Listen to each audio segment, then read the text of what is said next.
Hello everyone, welcome to the numerology planet cancer. आपकी tarot trading horoscope है अक्टूबर 2023 का। और यहाँ पे कैंसर सन मून राइजिंग सभी इसको देख सकते हैं। तीन हमारे पास मेन इंडिकेटर हो जाएंगे। 5 ऑफ वॉन्ड्स फर्स्ट से 10th अक्टूबर की एनर्जी और इसमें पास्ट एनर्जी को भी इंडिकेट करता है। Aries Leo Sagittarius sun moon risings important है। यहाँ पे कोई राइवलरी हो सकती है, आपके रास्ते में बहुत सारी परेशानी, खुसूसन आपके काम कारोबार में रुकावटें आ सकती हैं। और आपके वर्क प्लेस पे लोगों के साथ डिसएग्रीमेंट होना, झगड़े हो सकते हैं, किसी का ईगो प्रॉब्लम बीच में आ सकता है। और आपको कोई शेड्यूलिंग प्रॉब्लम्स हो सकते हैं, आपकी अपॉइंटमेंट में, आपकी पेमेंट्स में डिलेज आ सकती हैं। और ऐसे लोग आपके इर्द गिर्द हो सकते हैं बड़े स्ट्रॉन्ग ओपिनियन वाले। फिर आता है जस्टिस 11 से 20 अक्टूबर।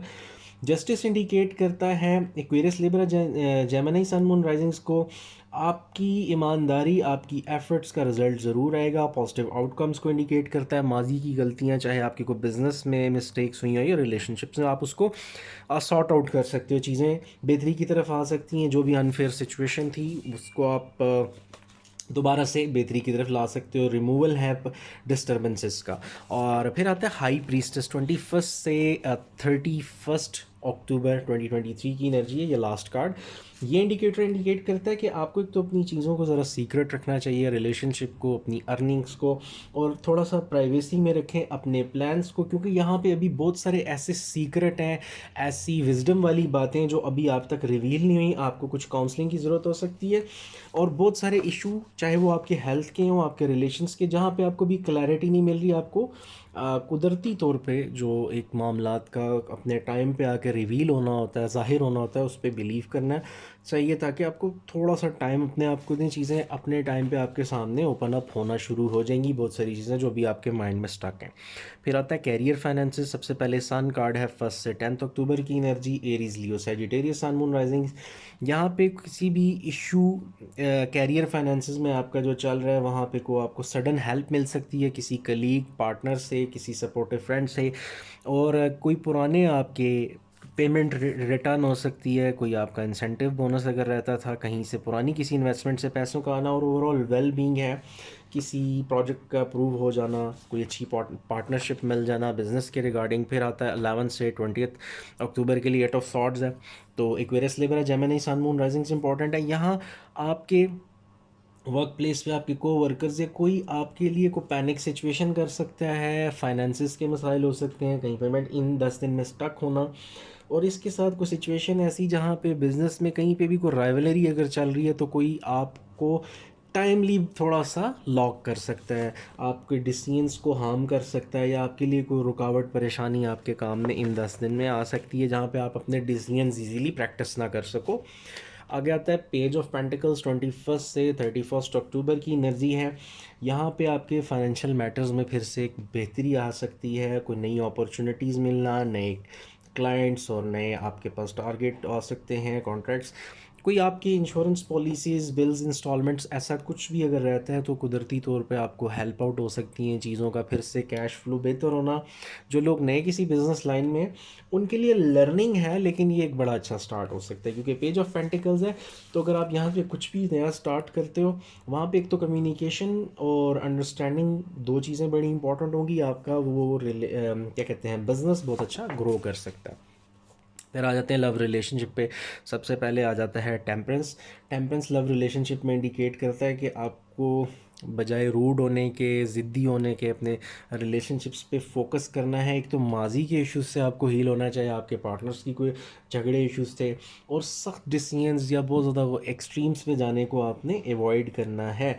और यहाँ पे बर्दाश्त बहुत ज़्यादा शो करनी पड़ेगी, माफ़ करना, आगे बढ़ना, और रिलेशनशिप के सर्वाइवल की तरफ फोकस करना चाहिए। यहाँ पे पोटेंशियल है। एक तो एनर्जी है Aries Leo Sagittarius sun moon risings की, और AJS और DMV से स्टार्ट होने वाले नेम्स की बहुत ज़्यादा एनर्जी है। फिर आते हैं एस ऑफ कप्स पे 11 से 20 अक्टूबर।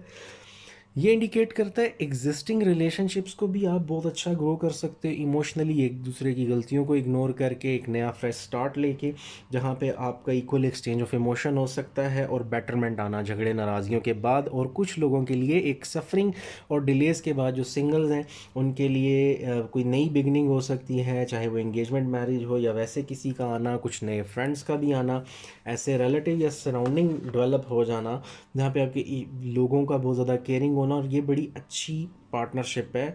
बहुत अच्छा ग्रो कर सकते हो आप। यहाँ पे आपके इश्यूज रिजॉल्व होते हुए नज़र आते हैं, तो आपने फोकस ये करना है कि आप पेशेंस के साथ आगे चलो। फिर आता है नाइट ऑफ पेंटिकल्स, 21 से 31 अक्टूबर की एनर्जी है। यहाँ पे आपको बड़ा वाइजली चूज़ करना है। रियलिस्टिक गोल्स बनाने और लव रिलेशनशिप में आपको, आप गलती कर सकते हो, जैसे कोई पर्सन बहुत ज़्यादा जेन्युइन है लेकिन वो एक्सप्रेसिव नहीं है, तो इसका ये मतलब नहीं है कि वो आपके साथ लॉयल नहीं है।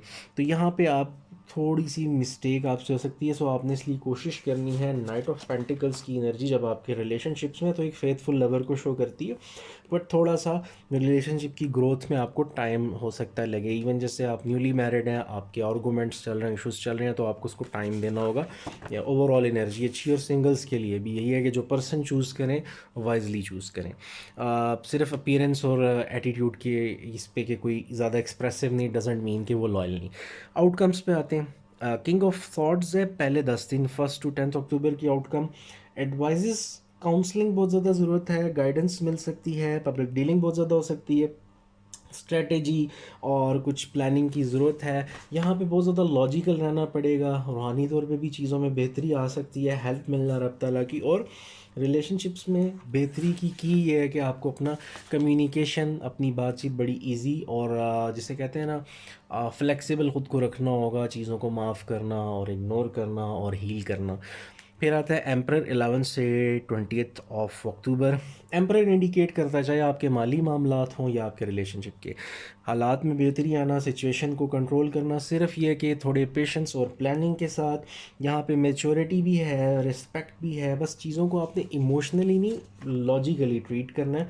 जो की भी यही है कि आप जितना लॉजिकली चलोगे आपके सिनेरियो सिचुएशन उतनी जल्दी सॉर्ट आउट होना शुरू हो जाएगी। फिर आता है 7 ऑफ कप्स, आखिरी 21 से 31, ये जो 11 दिन होंगे अक्टूबर की एनर्जी।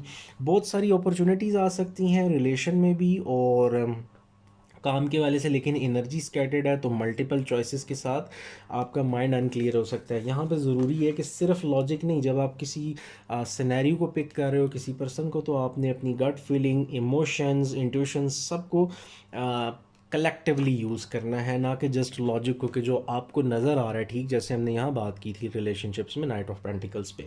तो इन फ्यूचर इंशाल्लाह न्यू डोरवेज भी ओपन हो सकते हैं। ये आपकी कंप्लीट रीडिंग होगी मंथली। अगर कंटेंट अच्छा लगे तो सब्सक्राइब करना और बेल आइकन क्लिक करना मत भूलिएगा ताकि अपकमिंग नोटिफिकेशंस आ जाए। अपना ख्याल रखिएगा। Thank you so much. Have a good day.